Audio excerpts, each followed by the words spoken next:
오늘 우리에게 주시는 주의 말씀 마태복음 5장 3절이 되겠습니다.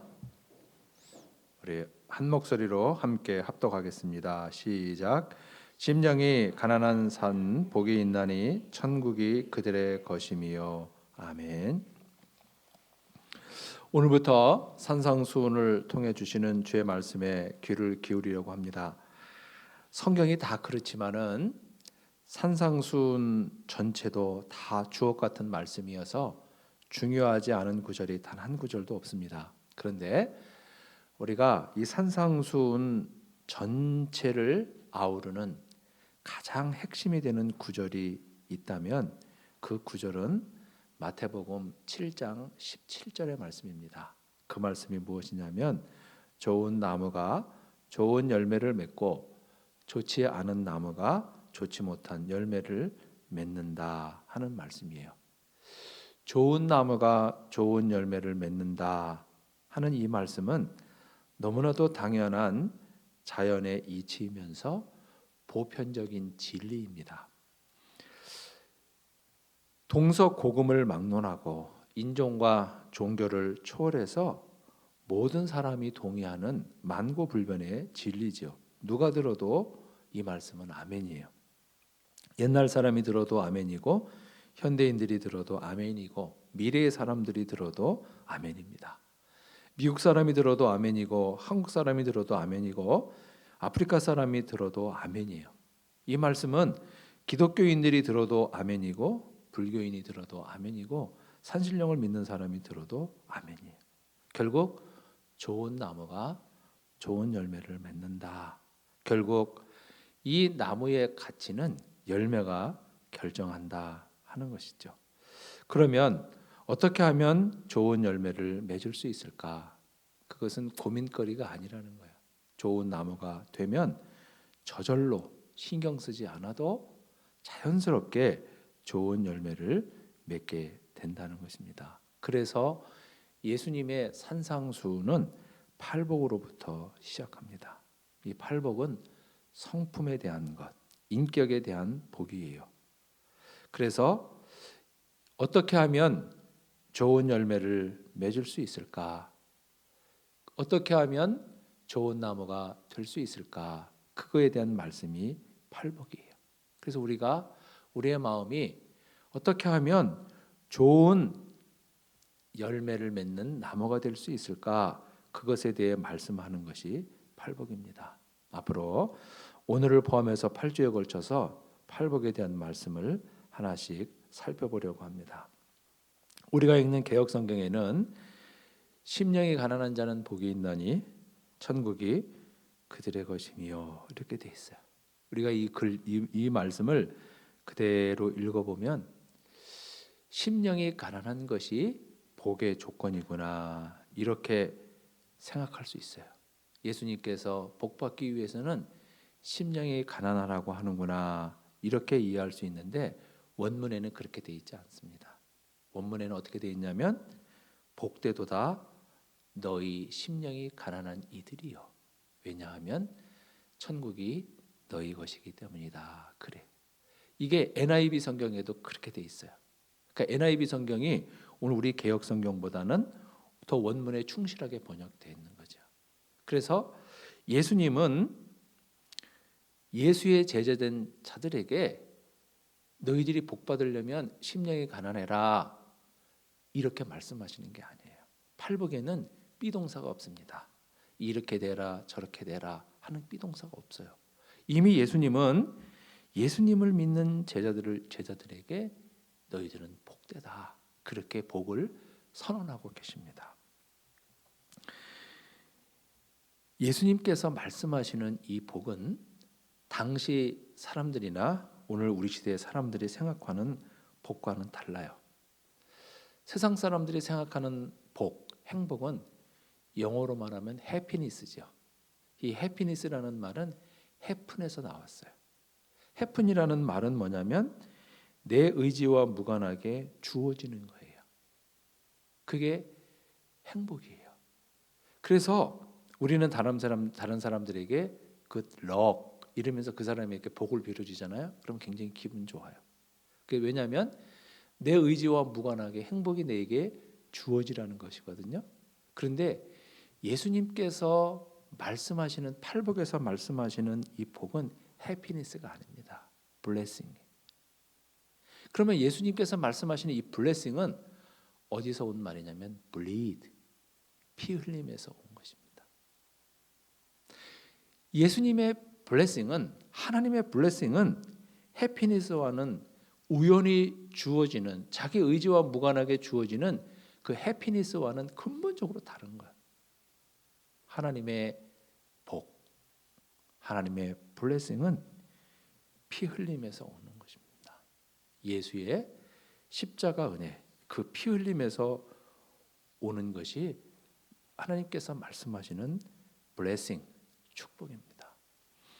그렇다면 좀 더 구체적으로 예수께서 말씀하시는 심령의 가난함이라는 것은 무엇일까? 이 심령이 가난하다, 마음이 가난하다는 말은 헬라 말로 말하면 푸토코스라는 말인데, 이것은 가난, 일반적인 가난이 아니라 절대 가난, 파산을 의미합니다. 이미 파산해서 자기 힘으로는 살 수 없는 상태, 다른 사람의 도움이 없이는 생존 그 자체가 불가능한 상태를 말하는데, 예수님께서는 이렇게 경제적인 파산이라는 이 단어를 그 마음에 적용하고 있는 거죠. 그래서 이 심정, 마음이 완전히 파산한, 영적으로 완전히 파산한 상태, 한순간도 주님의 도우심이 없이는 살아갈 수 없다고 고백하는 그 상태가 이 심령이 가난한 것입니다. 여러분, 이 심령이 가난하다, 그러니까 누가복음에도 똑같은 설교가 나오는데, 누가복음에는 평지 설교라고 하고 마태복음에서는 산상 설교라고 그래요. 근데 누가복음에서는 마음이 가난한 자가 복이 있다 그러지 않고 그냥 가난한 자는 복이 있나니 이렇게 돼 있어요. 그래서 이 마태복음이 누가복음에 대한 코멘터리라 그래요. 그래서 누가복음에서 말하는 이 가난을 마태복음에서 구체적으로 말한다는 거예요. 그래서 예수께서 말씀하시는 이 심령이 가난하다는 말은 경제적인 가난과는 조금 다릅니다. 경제적으로 부유한 사람도 심령이 가난한 사람이 있고요, 경제적으로 가난한 사람도 이 심령이 부유한 사람이 있습니다. 그러니까 경제적인 가난과 경제적인 부유함을 떠나서 심령이 가난한 사람이 복이 있다는 거죠. 그럼 좀 더 구체적으로 비유로 말한다면, 이 심령이 가난하다는 것은 뭐냐면 하나님이라는 거울 앞에서 자기를 본 사람을 말해요. 여러분, 우리는 다른 사람을 만나기 전에 거울을 보지요. 음식을 먹고 나면 거울을 봐요.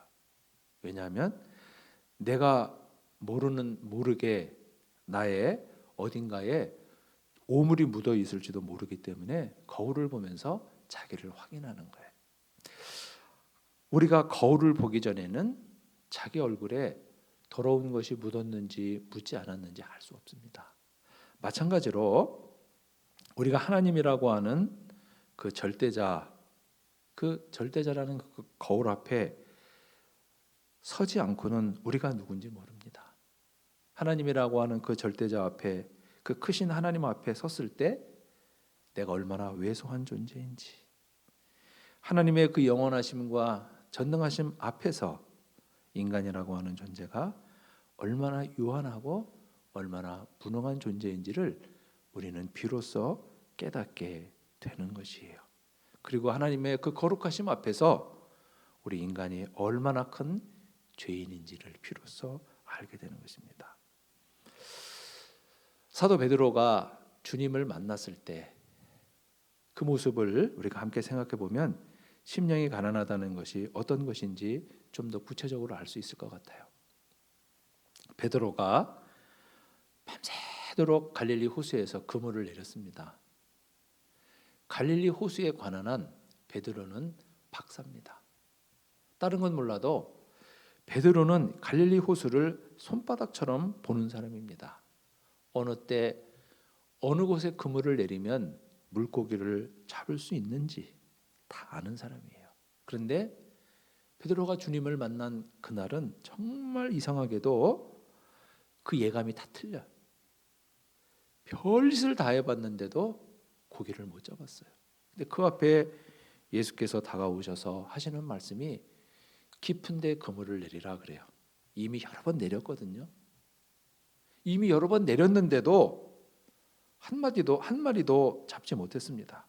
그런데 베드로는 깊은 데 그물을 내리라 말씀하시는 주님의 그 권위에 눌립니다. 뭔가 거부할 수 없는 그 권위에 눌려서 깊은 곳에 그물을 내렸을 때 베드로의 생각과는 다르게 그물이 찢어질 정도로 엄청나게 많은 물고기가 잡힙니다. 그때 베드로가 주님 앞에 이런 고백을 합니다. 주여 나를 떠나소서 나는 죄인으로소이다. 이 깊은 갈릴리 호수를 정말 손금처럼 바라보시는 분, 물고기의 흐름과 행방을 아시는 저분이야말로 하나님이구나 하는 것을 깨달았고, 그런 분이라면 내 속에 있는 죄, 내가 숨기고 싶은 이 모든 것까지 다 아시는 분이겠구나 하는 생각이 들어서 베드로는 주님 앞에 그런 고백을 할 수밖에 없었던 것입니다. 그렇다면 왜 심령이 가난한 게 복일까? 심령이 가난한 사람은 하나님이라는 거울 앞에 비춰진 자기의 모습을 있는 그대로 인정하고 자기를 사랑합니다.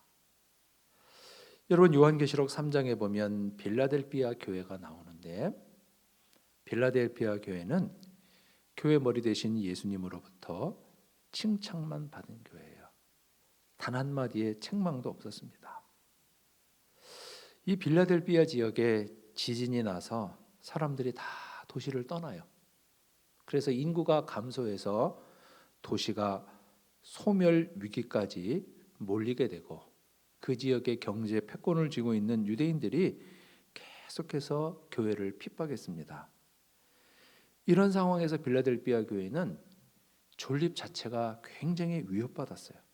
그때 빌라델피아 교회 사람들은 주어진 여건을 원망하지 않아요. 하나님, 어쩌란 말입니까? 사람들이 다 떠나고 없잖아요. 우리 망하게 생겼는데요.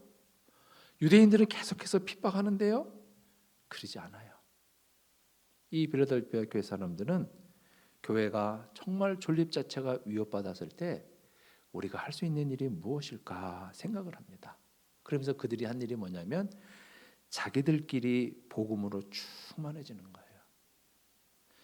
비록 적은 사람들이 모였지만 그들은 복음으로 충만해져서 복음이 얼마나 위대한지를 자기들끼리 깨닫는 거예요. 그래서 그 복음 안에서 서로 뜨겁게 사랑하고 기뻐합니다. 그러다 보니까 주변 사람들이 관심을 가져요. 쟤들 뭐야? 저 사람들 뭐야? 저 사람들 뭔데 저렇게 기뻐해? 저 사람들 뭔데 이렇게 좋아해? 그러면서 자연스럽게 전도가 되고 복음을 전하는 거예요. 그런 빌라델피아 교회를 보고 주님은 엄청나게 칭찬합니다. 이것이 심령이 가난한 거예요. 심령이 가난한 사람은 하나님이라고 하는 거울에 비친 자기의 모습, 못난 모습이든 잘난 모습이든 그게 자기예요. 그 자기를 사랑해요. 남과 비교하지 않고 다른 사람이 나를 어떻게 생각할까 걱정하지 않고 다른 사람들 앞에서 굳이 자기를 증명하려 하지 않습니다. 자기의 처지를 비관하지도 않고 남을 탓하지도 않아요. 자기가 할 수 있는 그 일을 찾아서 그 일을 행합니다. 심령이 가난한 사람은 경제적으로 부유할 때나 가난할 때나 사회적인 지위가 높을 때나 낮을 때나 건강할 때나 건강하지 못할 때나 한결같이 겸손합니다. 그렇기 때문에 심령이 가난한 사람은 풍성한 성령의 열매를 맺을 수가 있는 거죠. 여러분, 그렇다면 반대로 심령이 부유하다는 것은 무엇일까? 심령이 부유한 사람은 자기가 하나님 앞에 나가야 할 이유를 전혀 느끼지 않아요. 기도해야 할 이유도 필요도 전혀 느끼지 않고 내가 가진 능력으로, 내가 가진 재능으로 얼마든지 잘 살 수 있다고 생각합니다. 요한계시록 3장에 보면 이 라오디게아 교회가 나오는데요. 라오디게아 교회는 예수님으로부터 단 한마디의 칭찬도 없고 책망만 받은 교회예요. 라오디게아 교회는 뭐라고 생각하냐면 나는 부자라, 부유하여 부족한 것이 없다 그래요. 나는 부자라, 부족해서 부족한 것이 없다. 나는 부유해서 부족한 것이 없기 때문에 주님 앞에 기도할 일도 없고 기도할 필요를 못 느끼는 거예요. 실제로 이 라오디게아 교회, 라오디게아 지역이 얼마나 부유했는지 대단히 부유했다 그래요. 그래서 상업과 금융업이 발달해서 돈이 넘쳐나고요. 토지가 비옥해서 먹거리가 걱정이 없는 도시였습니다. 주 60년에 이 라오디게아에 지진이 일어나서 로마 원로원에서 이 지역을 다시 일으켜 세우기 위해서 보조금을 결정했는데 이 라오디게아 사람들은 그 로마 원로원이 주겠다는 보조금도 거절할 정도로 우리 스스로 일어날 수 있다. 그 정도로 이 라오디게아는 부유했다 그래요. 그곳에 있던 이 라오디게아 교회 사람들도 심령이 부유했습니다. 그래서 우리는 부자라 부족한 것이 없어요. 부족한 것이 없기 때문에 기도할 필요도 없고 기도하지 않아도 얼마든지 잘 살 수 있다고 생각한 거예요. 그렇게 세월이 가다 보니까 이들은 믿음이 있는 건지 없는 건지 구분이 안 가요. 그래서 주님은 이들에게 뭐라고 말하냐면 너희들이 차든지 덥든지 하라 그래. 너희들은 미지근하다 그래.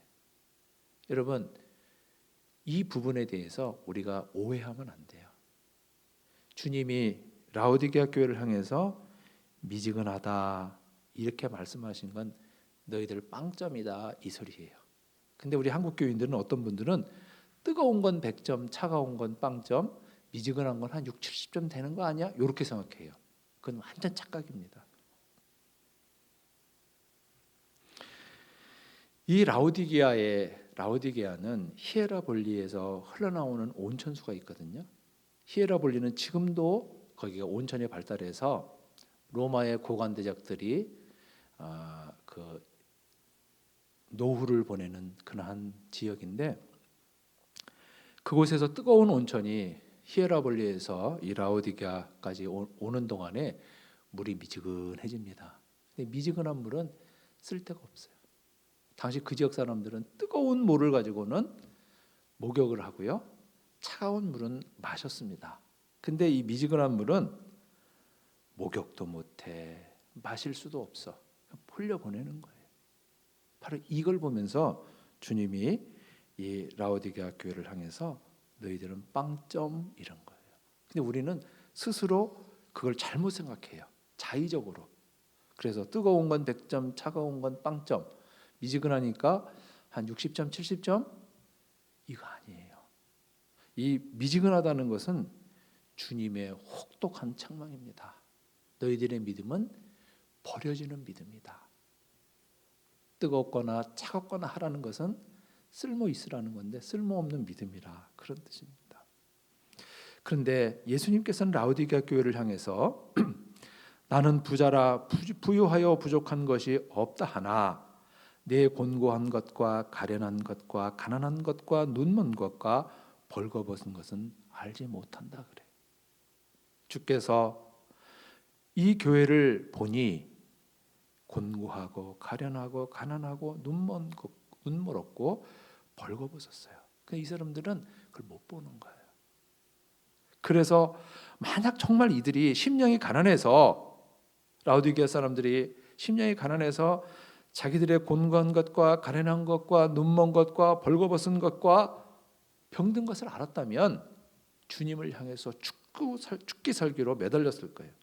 우리를 불쌍히 여겨달라고, 우리를 버리지 말아달라고. 근데 이들은 영의 눈이 없고 하나님 앞에서 자기를 보지 못하니까 우리는 부유하다, 부족한 것이 없다, 주님 앞에 기도하지 않아도 잘 살 수 있다, 이렇게 되다 보니까 그렇게 믿음의 열심을 낼 이유가 없는 거야. 모였다 흩어졌다, 모였다 흩어졌다. 그러니까 나중에는 믿는 건지 안 믿는 건지 알 수 없게 된 것입니다. 라오디게아 교회 사람들은 심령이 가난하지 않고 부유했습니다. 그래서 자기들이 믿음이 죽어가지만 죽어가는지도 몰랐던 거죠. 심령이 가난한 사람일수록 어떤 특징이 있냐면 실제의 자기와 생각하는 자기의 차이가 적습니다. 가령 예를 들어서 내 실제의 모습이 점수로 30점이라면 자기도 자기를 30점이라고 생각해요. 그래서 다른 사람이 나를 40점처럼 대우해주면 되게 감사합니다. 그런데 그거를 나는 30점이야, 이번 생은 끝났어, 이러는 게 아니고 30점인 자기를 존중하고 사랑하고 받아들입니다. 그러면서 그 자기 자신 안에서 할 수 있는 일을 찾아서 하면서 그 안에서 기쁨과 즐거움을 느껴요. 그런데 심령이 부유한 사람은 실제의 자기와 자기가 생각하는 자기의 갭이 큽니다. 나는 진짜는 30점인데 자기가 30점이라는 사실이 너무 부끄러운 거예요. 그 자기를 60점이 되고 싶어. 그러니까 30이라는 갭이 생기기 때문에 다른 사람이 볼 때 저 사람 30인데 자기는 자기를 60이라고 생각해요. 30이라는 게 너무너무 싫으니까 60인 것처럼 행동을 해요.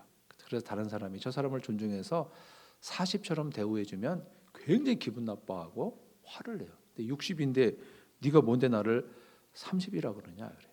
그러니까 자기가 30인데 60처럼 되고 싶으니까 그 갭을 거짓으로 메꾸는 거예요. 학력을 위조하고 경력을 위조하고. 그래서 자기가 60인 것처럼 해요. 그래서 몰라도 아는 체하고 없어도 있는 체하고 못나도 잘난 체를 해야 되고 옷도 비싼 걸 입어야 되고 차도 좋은 차를 타야 되고, 그리고 자기를 이렇게 위장하다 보니까 숨기고 싶은 비밀이 너무너무 많은 거예요. 그런 사람들은 다른 사람과 친솔하게 대화하기가 정말 어렵습니다. 자기가 30인 것이 탄로나는 것이 너무너무 두려운 거예요. 몰라도 모른다는 말을 잘 하지 못합니다. 여러분, 그렇게 심령이 부유한 사람에게 힘이 생기면 다른 사람을 무시해요. 상처를 줘요. 다른 사람을 무시하고 상처를 주면 자기 안에 평안이 있을까?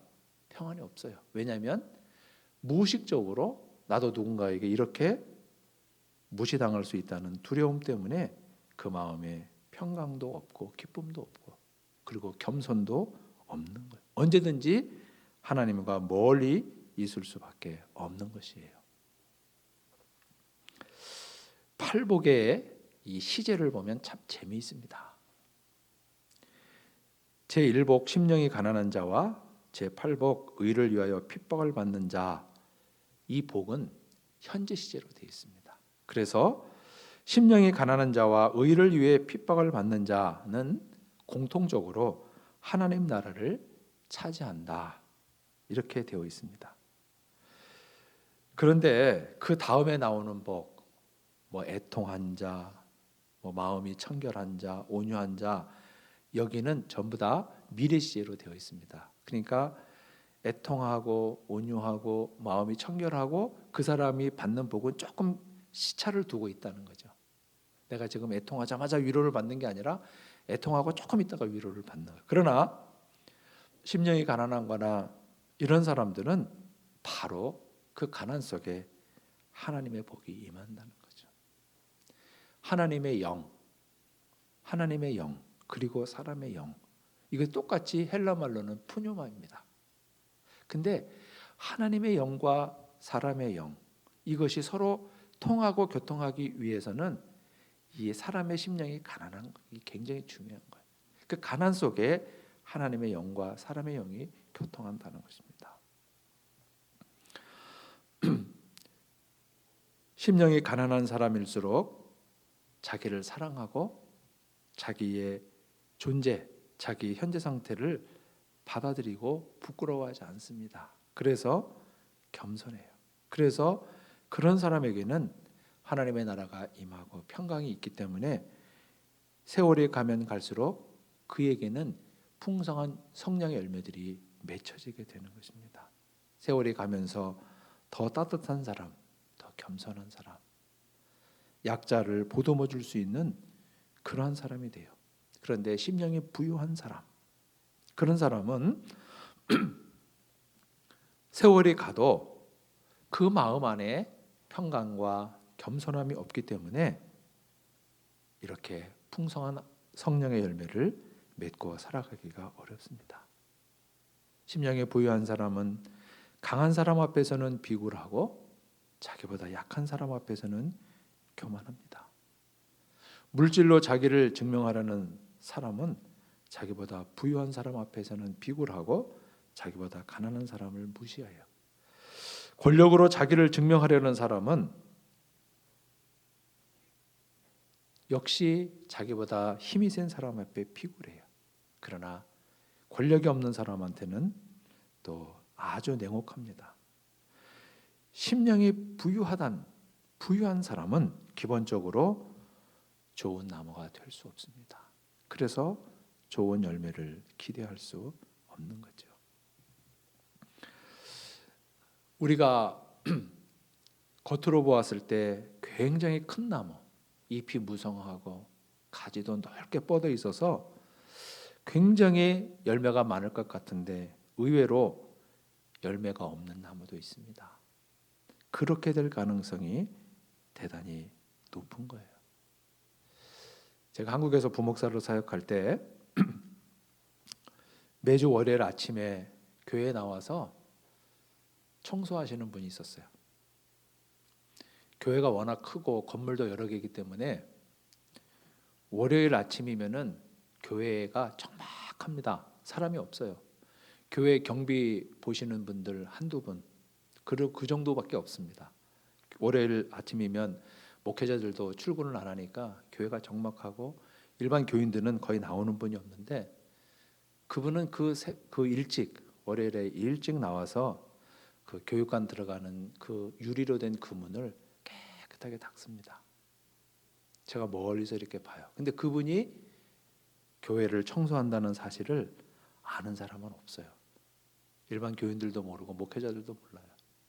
교회가 워낙 크니까 직원으로 고용해서 일주일 내내 교회를 청소하는 사람들이 있는데 그분은 그럼에도 불구하고 자기가 그 교회 교육관 들어가는 큰 유리로 된 문을 닦습니다.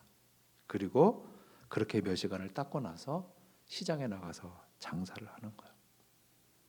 그분은 돈이 많기 때문에 교회에 경제적으로 크게 이렇게 물질로 섬길 수 있는 분이 아니기 때문에 또 본인이 많이 배우고 똑똑해서 앞서서 교회의 리더가 될 수 있는 분이 아니라는 것을 본인이 아는 거예요. 자기가 할 수 있는 일을 하는 거예요. 누가 알아주기를 원하지 않아요. 그냥 그렇게 하는 게 기쁜 거예요. 저도 그것을 알고서 그분을 이렇게 멀리서 봅니다. 근데 너무너무 멋있는 거예요. 제가 그 교회를 이제 떠나서 미국으로 오게 되었을 때 한번 월요일 날 아침에 일부러 한번 나가봤어요. 그때 변함없이 그때도 그 일을 하고 계셨습니다. 사실 교회 그 유리로 된 그 문은 닦거나 안 닦거나 별 차이가 없습니다. 표시도 안 나는 일이에요. 근데 그분은 그 일을 하면서 기쁨이 있는 거고 그 안에 자기가 할 수 있는 일을 하면서 그 안에 평안과 기쁨을 누리는 것이죠. 여러분, 우리가 나중에 내가 신앙생활을 잘했는지 못했는지를 어떻게 판가름 나겠습니까? 내가 갖고 있는 직분이 내 신앙생활을 증명해 줄까요? 그렇지 않아요.